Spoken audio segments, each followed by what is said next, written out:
Togo, cité au quotidien, quelle place pour la recherche scientifique dans le processus de développement en Afrique, publié le 28 octobre 2022 par Miadjo. Quelle recherche scientifique et innovation dans les universités et centres de recherche africains pour l'atteinte de l'ODD 9. Tel est le thème des 19e journées scientifiques qui, du 17 au 21 octobre 2022, ont réuni à l'université de Lomé, Togo, des enseignants-chercheurs et des chercheurs de 14 pays d'Afrique, Bénin, Burkina Faso, Burundi, Cameroun, Congo, Côte d'Ivoire, Mali, Niger, Nigeria, République démocratique du Congo, Sénégal, Tchad, Togo, et d'Europe. France. L'Afrique doit peser dans la recherche au plan mondial, telle a été l'une des phrases essentielles de la cérémonie d'ouverture qui a permis de justifier le choix du thème. On ne peut qu'applaudir quand on entend une telle affirmation car, elle exprime une ambition légitime. S'il est vrai que l'ambition traduit une projection dans le temps et donc une aspiration,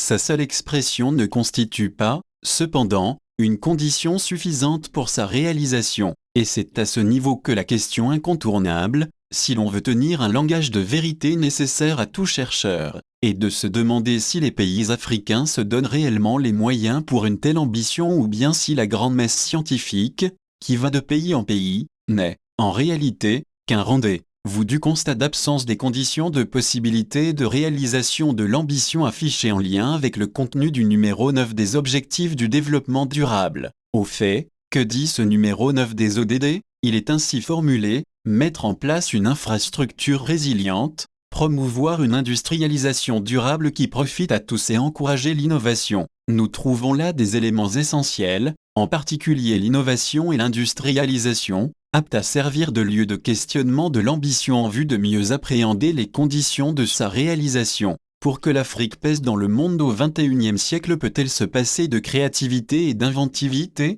En ce premier lieu qui renvoie à l'innovation, il est incontestable que la recherche a toute sa place et son importance. Mais que constatons-nous? Une situation récente peut nous servir de boussole. Depuis décembre 2019, le monde entier est frappé par une pandémie, le Covid-19. Personne ne peut nier son existence et ses dégâts. Partout on a constaté le travail de grands laboratoires et l'implication des chercheurs pour trouver un vaccin ou des solutions contre ce virus. Sur ce point, non seulement l'Afrique n'était pas au rendez-vous avec une proposition mais, plus encore, elle ne s'est pas donné, jusqu'à présent, les moyens pour expliquer la résistance des Africains à un virus qui, pourtant, aurait dû décimer sa population dans une très grande proportion, par rapport aux autres continents. En plus, et c'est ce qui est le plus décevant, aucun centre ou aucune structure de recherche, sur le continent, n'a été capable, ni d'analyser les différents produits proposés par les Africains, ni de prolonger la recherche à partir des données collectées dans les différentes commissions ad hoc créées.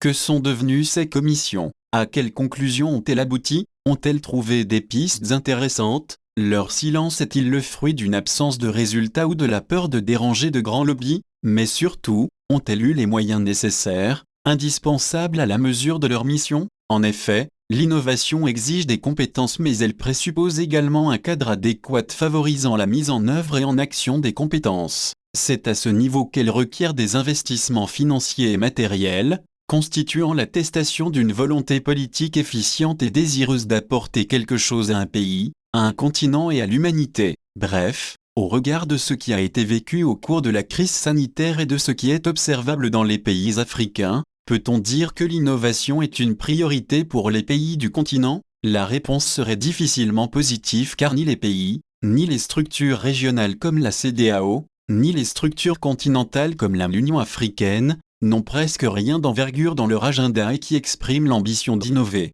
Au contraire, tout porte à croire que nous sommes en situation d'éternel consommateur malgré les nombreuses structures de recherche des universités africaines. Et même, ces structures à qui on demande de trouver et de ne plus chercher uniquement sont-elles pour autant équipées? Peut-on innover sans une véritable politique pour la recherche et non de simples effets d'annonce qui, dans le fond, consistent à donner des miettes à la recherche tout en attendant des résultats? Une politique pour la recherche et non une politique politicienne dans la recherche ne serait-elle pas la condition sine qua non pour innover? Ainsi, est-il normal, se demandait Mamana, qu'un continent qui a pour tâche de bâtir solidement sa destinée dans le monde contemporain se trouve entièrement dépendant de la recherche fondamentale des autres? Est-il admissible que nos budgets de la recherche scientifique soient si maigres, sinon inexistants, dans les pays africains où les besoins sont immenses en matière de développement? L'institution universitaire peut-elle être la seule ouverture, le seul cadre de formation après le secondaire?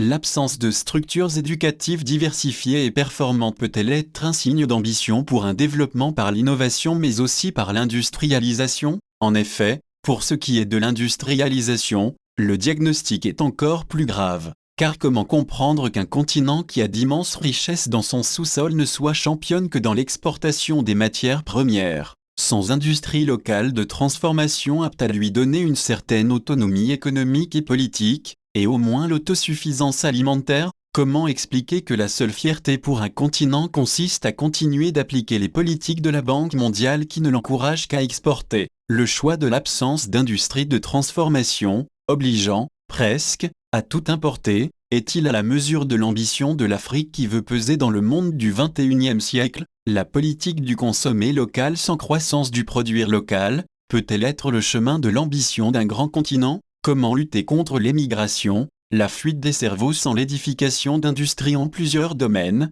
favorisant par là même la création d'emplois, et surtout l'embauche des jeunes dans des pays où ceux-ci ne rêvent que d'un ailleurs source de bonheur? Et c'est cette même industrialisation qui permettra à l'Afrique de développer des structures éducatives, des pôles d'excellence, au lieu d'en être réduite, pour financer la recherche, à la course aux aides extérieures, parfois et malheureusement détournées. Comment valoriser nos cultures, notre patrimoine, notre vision du monde dans l'absence d'industrie culturelle? Pourquoi nos revendications d'identité culturelle et de personnalité africaine propre n'aboutissent-elles pas à une culture de créativité et de novation alors que tous nos efforts semblent consister à vouloir assumer, clairement et puissamment, notre pouvoir d'initiative historique, Katrema sur notre continent, qui veut assumer son histoire et ne plus la subir malgré les moments qui nous ont dénié toute humanité et ont voulu étouffer en nous toute imagination féconde et créatrice, athée, ont pris le temps de faire de notre résilience une source d'énergie plus puissante que la bombe nucléaire parce que l'être humain est et demeure le capital indispensable pour tout développement.